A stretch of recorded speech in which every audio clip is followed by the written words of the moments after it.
నమస్కారం ఘంటారావానికి స్వాగతం. ముందుగా ప్రధానాంశాలు. ఈ నెల 10 వరకు 12,44,000 కోట్ల పాత నోట్లు జమ.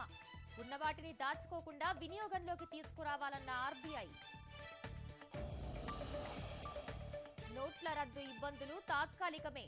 త్వరలోనే తగినంత నగదు అందుబాటులోకి వస్తుందన్న జైట్లీ.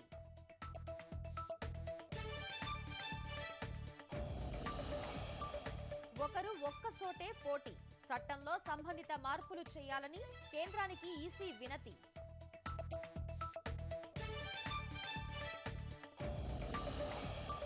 వరద ధాటికి చెన్నైలో కుప్పకూలిన విద్యుత్తు స్తంభాలు. పూర్తి స్థాయి పునరుద్ధరణకు 3 రోజులు పడుతుందన్న అధికారులు.